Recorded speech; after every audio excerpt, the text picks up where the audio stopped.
Liam Carter didn't plan to fall for anyone, least of all the woman who once loved his brother. But when he returns home after years of guilt and silence, he finds Margot still living in the cottage Julian left behind, surrounded by paint, memory, and fire. She was supposed to be part of the past. Instead, she becomes the one person who sees him clearly. In a house filled with grief, two unlikely souls discover that healing sometimes begins where heartbreak ends. Liam hadn't seen the cottage in 5 years, but it looked the same, if not more haunted than he remembered. The driveway crunched under the tires of his rental car as he pulled in and let the engine idle, fingers still clenched around the wheel. The sky was gray, as if the weather had gotten the memo about his mood. It wasn't raining yet, but the clouds hung low and heavy, the air thick with the kind of chill that wasn't just cold, it was loaded. He shut off the car. It wasn't supposed to take this long to come back. His mom had told him over voicemail that the property still needed to be handled, whatever that meant. Julian had died 2 years ago, and Liam had done what he always did, fled to Southeast Asia, then to Portugal, then to the furthest corners of places people went when they didn't want to be found. But grief, like most unresolved things, waited. And apparently so did Julian's cottage. Liam grabbed his duffel bag from the back seat and took the familiar flagstone path to the porch. The place was too quiet. He paused at the door, exhaled, then unlocked it with the key his mother had mailed him in a crumpled envelope, with a sticky note that read simply, "Do what you can. Sell it if you want. Love, Mom." He pushed the door open and stopped.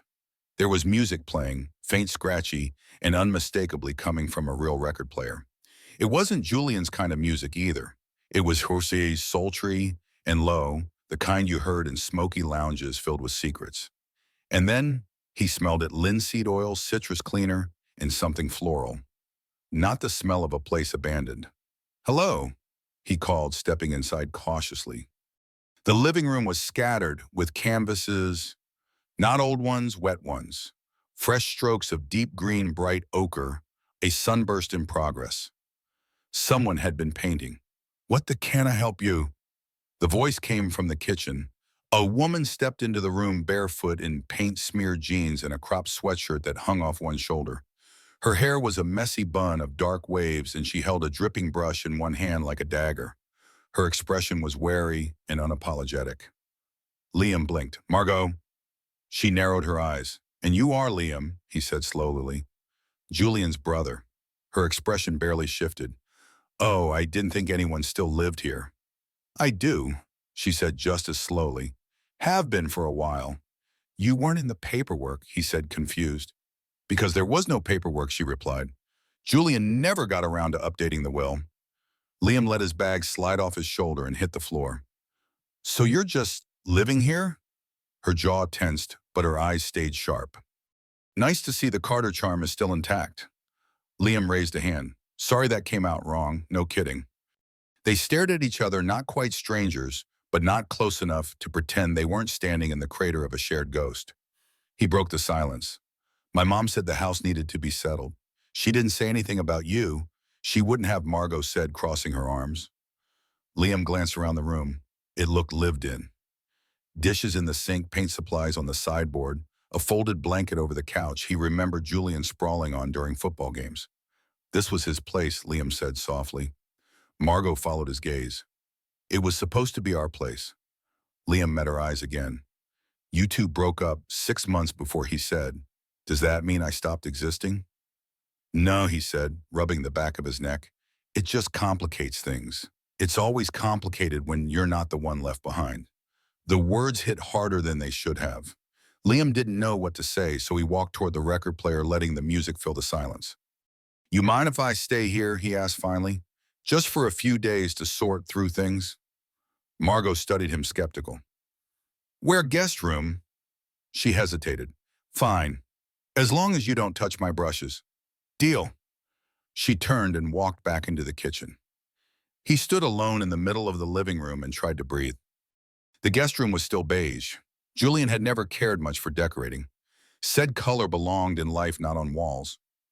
Liam tossed his bag onto the bed and opened the window, letting in the salt air and the sound of gulls.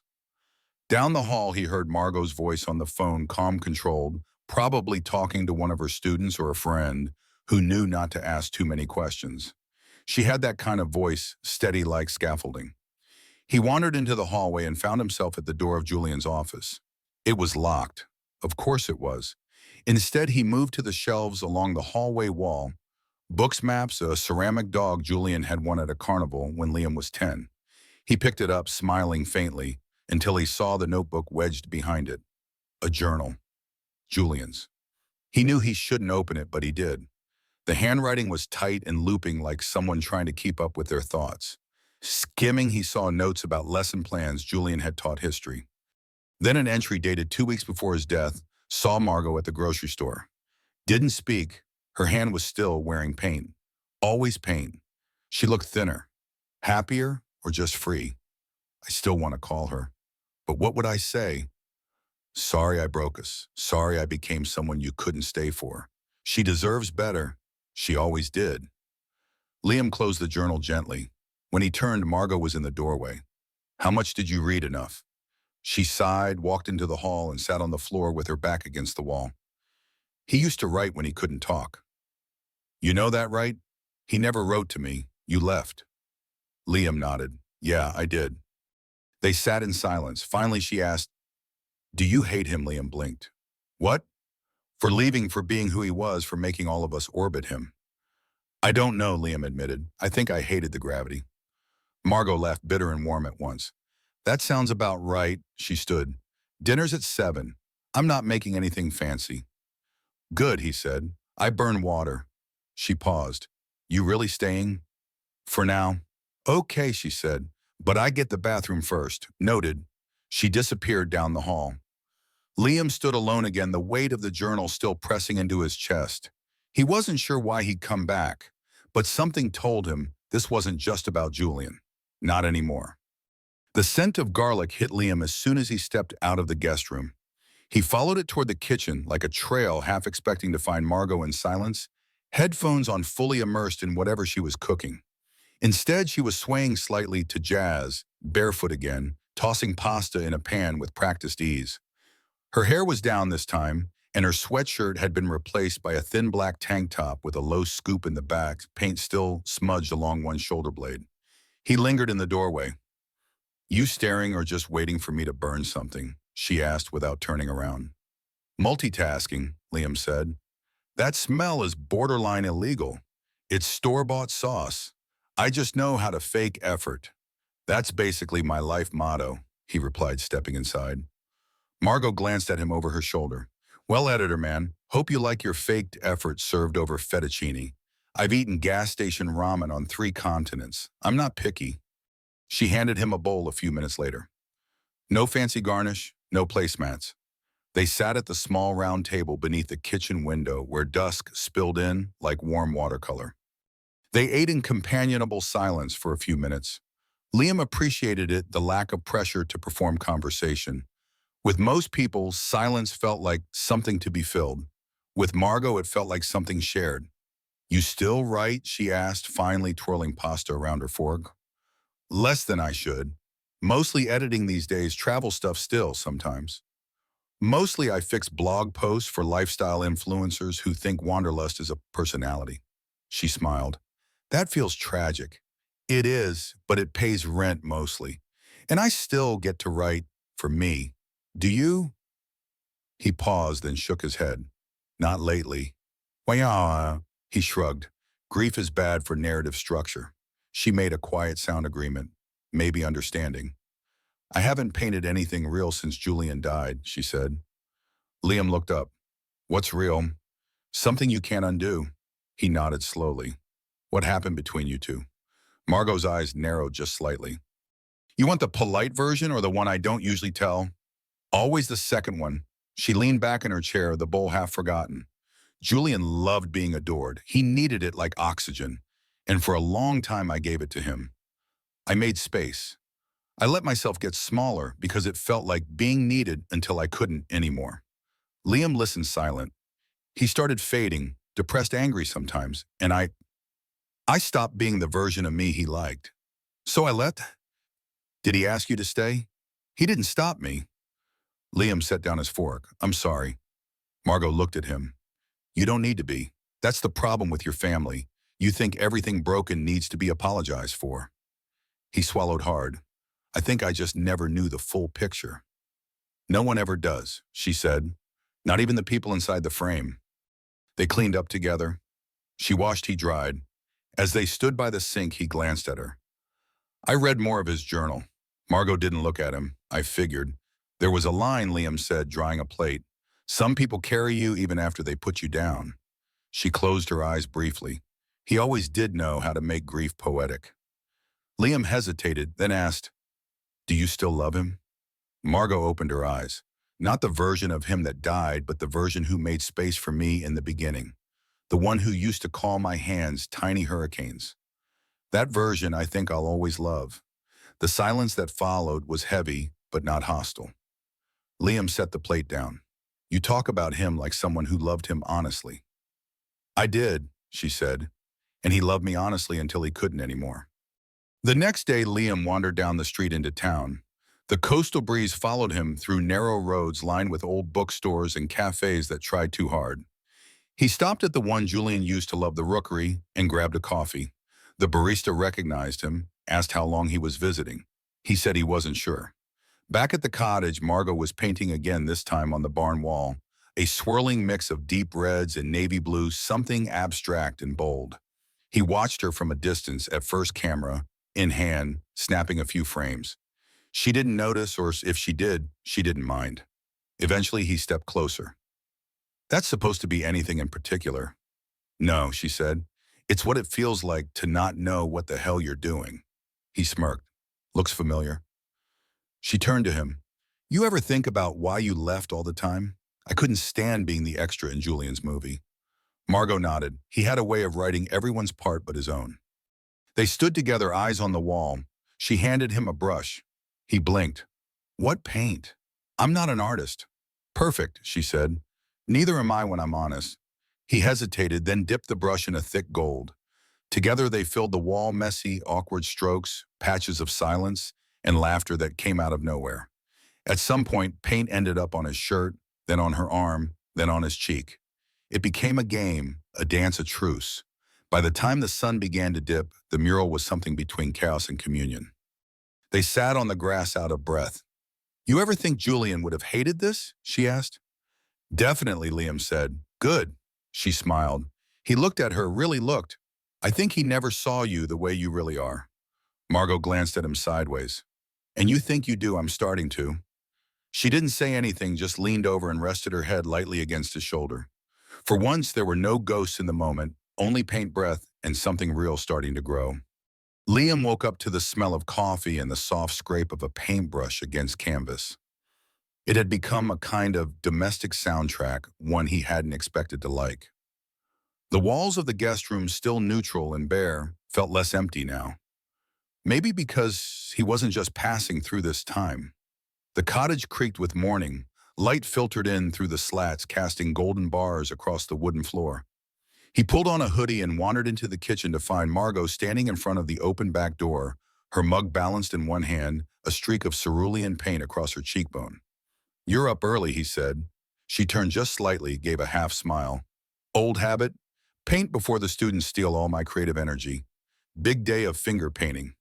Actually self-portraits, which is basically psychological warfare. Liam chuckled, pouring his own coffee. Sounds brutal. They're brutal in the best way, she said. They draw themselves with fire hair or wings or fangs, unapologetically strange, before the world teaches them to flatten themselves out. He sipped his drink, leaning against the counter. What would you have drawn at that age, Margot thought? Probably a volcano with legs. He raised an eyebrow. Terrifying and somehow completely accurate. Exactly, she smirked. Then her expression shifted. Actually, when I was 13, I drew myself with no mouth. Liam blinked. Seriously? She nodded. I was tired of being misunderstood, so I made it literal. That's kind of heartbreaking. It was mostly honest. They stood in silence for a moment, sipping their coffee, the breeze from the back door stirring the curtain. Then Margot asked, You still planning to leave after the weekend? Liam hesitated. That depends on whether you still want me here. Her eyes met his, and for a second, something unspoken tightened between them. Then she looked away. I'm used to people leaving, Liam, she said. It's the staying that throws me. I've spent a lot of time leaving, he replied, but I don't want to run from this. Margot was quiet, thoughtful. Then she said, "Come with me today." He blinked. "Where I'm painting a new wall downtown. Mural commission. You can help or heckle. Either way, I could use the company." Liam smiled. "Lead the way, Volcano." The building was an old bakery that had closed during the first lockdown and never reopened. Its exterior was a bland stucco canvas, perfect for color. Margot pulled out crates of spray paint rollers and drop cloths while Liam watched from the curb. "You always work solo?" he asked. "Usually," she said, "but they gave me a small stipend to finish it faster. Thought I'd pretend you were my unpaid intern." "Glad I have a title now." He helped lay out the supplies. As she started to sketch the outlines of the piece, he caught glimpses, swirls of flame, broken ladders, open windows, hands reaching upward. "What's it supposed to be?" he asked. "Resilience," she said. "Not the shiny kind, the kind that crawls." He stared at it longer. "That's beautiful and raw." She turned to him. "You think Julian would have liked it?" Liam thought about it. He liked things he could label. "You're harder than that." She gave him a long look. "That wasn't an insult." "I know," he said. "It's what I like about you." The wind picked up slightly. Margot's hair blew across her face. Liam reached to tuck it behind her ear, then hesitated. She caught the motion, her breath hitching slightly, but she didn't pull away. "I'm not used to this," she said. "To what?" "Being wanted by someone who doesn't already have a version of me in their head. I only want the version you give me," he said quietly. Her eyes darkened. "Careful, Liam. That kind of honesty is a dangerous thing." "Then let's be dangerous." She stepped closer, her gaze lingering on his mouth and for a moment the mural. The town, the past, it all vanished. Then a voice interrupted. "Margot." They turned to see an older woman, gray curls, clipboard in hand, city badge clipped to her sweater. "Miss Hale," the woman said, "your permit. This section was approved for interior wall use, not full height. You'll need to scale back." Margot's smile tightened. "We submitted a revised sketch." "It hasn't been approved yet," the woman said gently but firmly.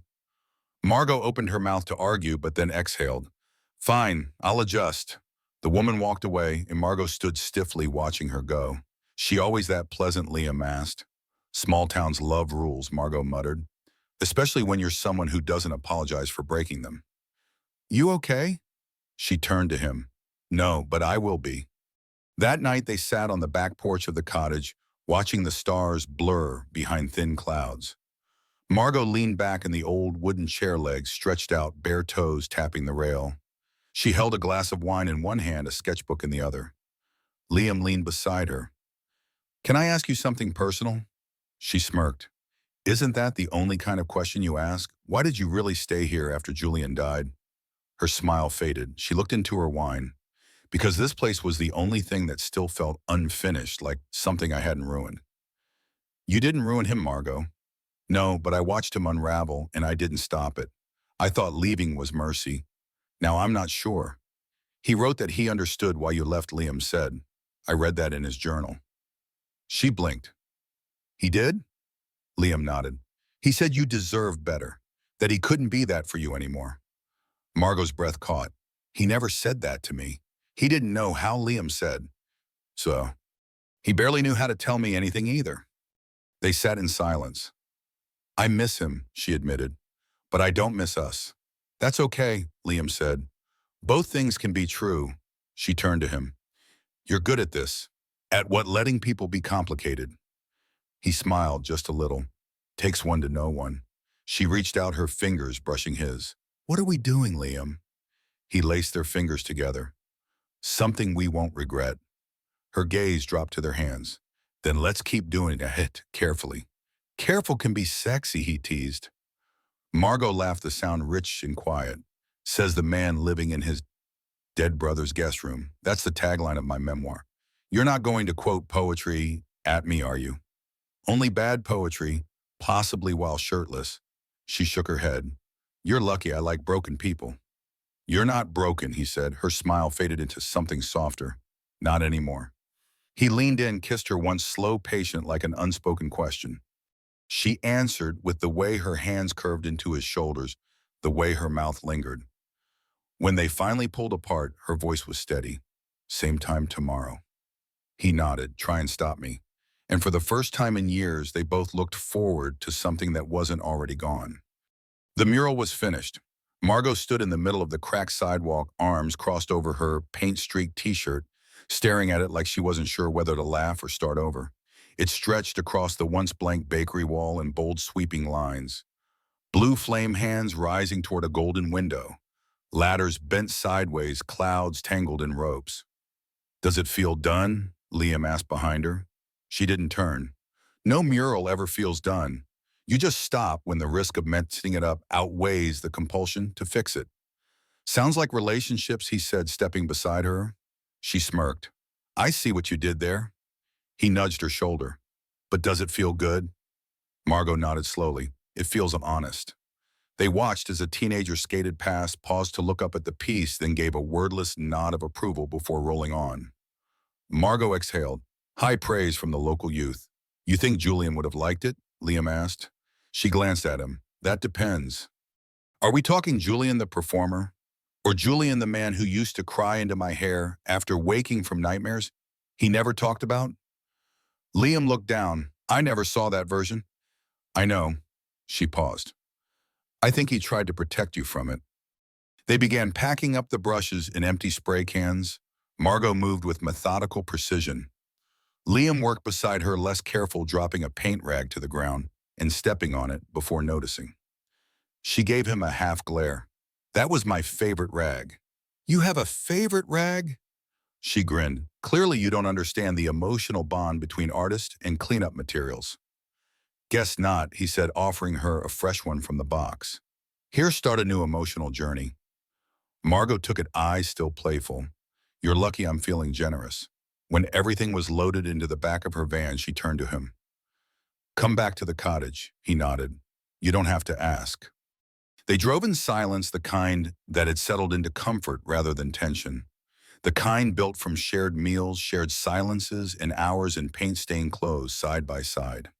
The moon was rising when they pulled into the gravel drive, a sliver of silver behind drifting clouds. Inside, Margot tossed her keys into the bowl by the door and kicked off her shoes. She went straight for the fridge and poured 2 glasses of wine without asking.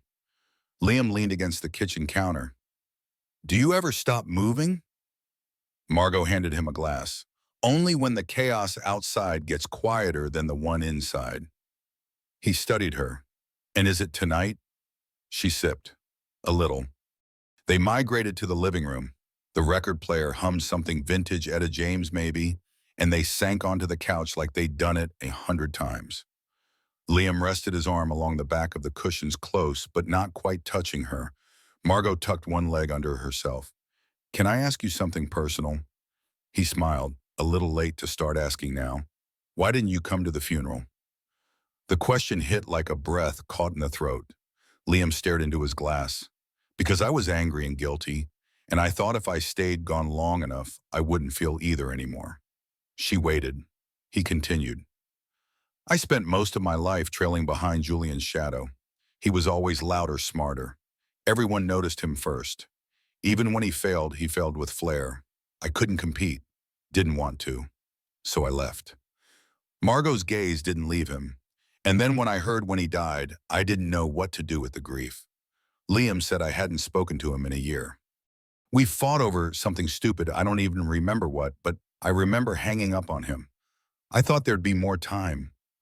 Margot's voice was soft. "There's never enough," he nodded. "I hated that he hurt you. But I didn't understand him either. I thought you leaving would shake him back into being better." "It didn't," she said. "But it wasn't your job to save him." "I know that now." A long pause. Then Margot said, "He proposed a week before I left." Liam turned to her, eyes wide. "What?" She nodded slowly. Ring speech, candlelight, the whole dramatic Julian performance. "And you said I said no." "Why? Because I didn't want to become a monument to his guilt," she said. "Because he was drowning and thought putting a ring on me would make it look like love again." Liam absorbed that. "He never told me," he murmured. Margot gave a small, sad smile. "Julian didn't talk about the things that scared him. He romanticized them until they looked pretty. That's what he tried to do with me. But I wasn't interested in being edited." Liam watched her, a storm of empathy behind his quiet expression. "He didn't deserve you." Maybe, she said, but for a while he made me feel like someone worth choosing. Liam set his glass down on the coffee table, leaned forward, and now she met his eyes. Now I want someone who sees me and still wants to stay. He reached out, fingers grazing hers. I'm still here, Margot. You might not be forever. No, he said softly, but I'll be here as long as I'm allowed to be. Margot held his gaze and then slowly, cautiously leaned in. Their lips met, tentative at first, then deeper, a kiss drawn from months of grief, tension, and words they hadn't dared to say. It wasn't perfect, but it wasn't supposed to be. When they pulled back, foreheads pressed together, breath shallow, Margot whispered, "This scares the hell out of me." He smiled, "Me too." They stayed like that, tangled in the quiet aftermath of something fragile and real. Eventually, Margot said, "Stay the night." Liam didn't ask for clarification. He didn't need it. He just nodded. Later, when they lay together in her bed beneath a tangle of linen sheets, Margot rolled onto her side, propping her head on her hand. "I dreamt once that Julian came back," she said. "He stood in the kitchen and asked if I was happy. I couldn't answer. I just stared at him. Then he smiled and said, 'That's all I needed to know,' and walked out the door." Liam reached up, brushing hair from her face. "Maybe he knew you'd be okay." "I don't know if I'm okay," she said, "but I'm different." He pulled her closer. "That's enough." The moon cast soft shadows across the walls, and somewhere outside, waves broke against the distant shore. Inside the cottage, two people who had once orbited the same man now found themselves orbiting each other, not out of obligation, but out of choice. The cottage didn't feel haunted anymore. It wasn't sudden, like a light switch flipping off. It was something quieter, like noticing a room no longer smelled of someone's cologne, or realizing you'd stopped bracing every time someone said his name. It was in the way Liam started brewing coffee in the morning, without hesitation, and the way Margot laughed without glancing toward the door, as if checking to see if someone else was listening. They were still living inside Julian's walls, but for the first time, those walls weren't echoing back only grief. It had been a month since that night. The mural downtown had become a small local attraction. Someone from the regional arts paper came to photograph it, and Margot's principal gave her tentative permission to supervise a student mural project in the spring. Liam had been asked to submit a travel memoir essay for a magazine he never thought would accept him. But none of that compared to the day Margot finally opened the envelope. It had been sitting on the bookshelf, Julian's final letter. Not a will, just folded notebook paper sealed in a blank envelope, addressed only with her name in his hurried scrawl. She'd touched it 100 times, moved it from shelf to desk, from desk to drawer, but she'd never opened it until now. Liam was reading outside when she came to the door, envelope in hand, face unreadable. "I'm going to read it," she said. He rose slowly, setting the book aside. "Do you want me to be here?" "I want you to read it with me." They sat on the back steps together, side by side in the slanted afternoon sun, and she tore the envelope open with careful fingers. Julian's handwriting bled down the page like a confession, both neat and frantic. "Margot, I don't know if you'll ever see this. Part of me hopes you won't. But if you are, then I'm gone, and there's nothing I can fix anymore. You were the best thing I ever had, not just because you loved me, but because you saw me even when I didn't want to be seen. You knew the worst of me and still stayed longer than you should have. I left before I broke completely. That was the truth. You didn't break us. I did. I was afraid not of you, but of what it meant to be worthy of you. If I'm gone, I hope you don't build a shrine out of what we were. I hope you find something that doesn't demand so much pain to prove it's real. You deserve joy without needing to earn it. And if by some impossible grace my brother finds his way back to you, let him. He always knew how to stay when I didn't." Margot's hands were trembling by the end. Her shoulders shook, not with sobs, but with something deeper, a full-body tremor of release. Liam stayed still beside her, his breath a quiet rhythm. He didn't try to touch her, didn't speak. She lowered the letter onto her lap. "He wrote this for me," she whispered, "but he left it for you." Liam turned to her slowly. "What do you mean?" "He knew you'd be the one to find it. He didn't have that kind of faith in me, but he had it in you." Liam shook his head. "I didn't earn that. You did," she said, "by coming back, by staying." They sat in silence as a breeze picked up around them, lifting the corner of the page before Margot gently pressed it flat again. Later that night, they sat at the table eating Chinese takeout from cartons, fortune cookies balanced precariously on napkins. Margot cracked hers open and read aloud. "A great love is worth the risk," Liam laughed. "Is that advice or a threat?" "Both," she said. "What's yours?" He unfolded his cookie fortune and grinned. "You will soon discover something unexpected in familiar places." Margot tilted her head. "That's so on the nose it's insulting." They ate in silence a moment, and then she asked, "You ever going to leave again?" "Honestly," he said, "probably. Not forever, but for a while."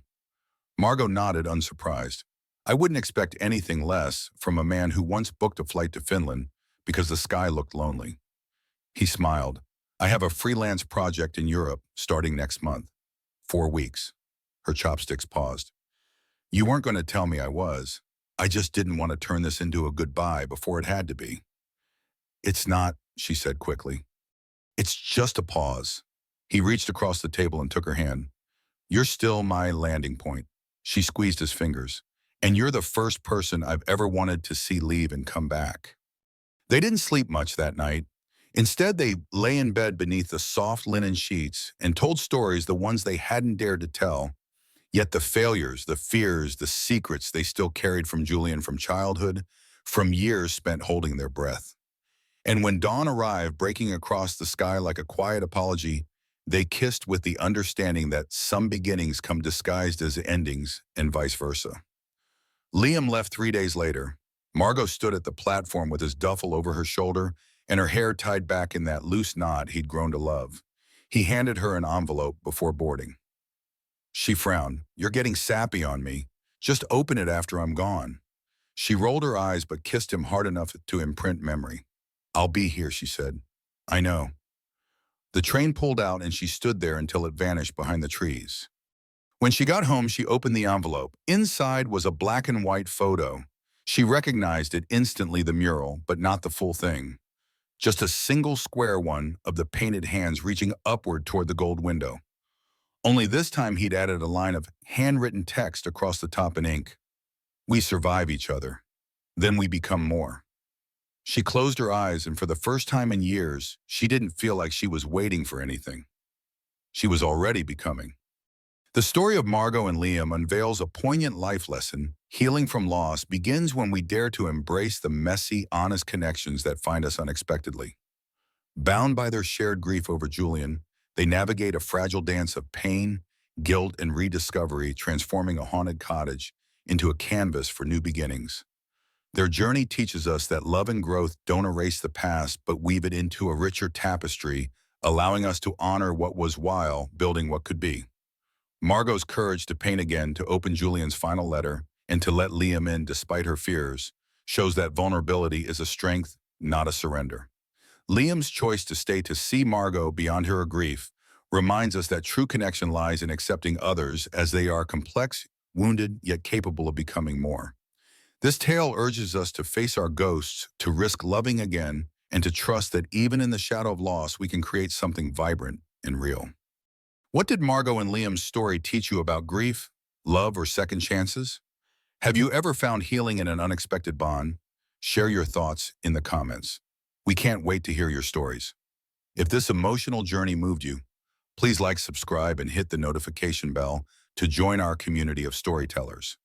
Your support keeps these heartfelt narratives alive, so don't miss out. Subscribe now, and let's explore the beauty of human resilience together.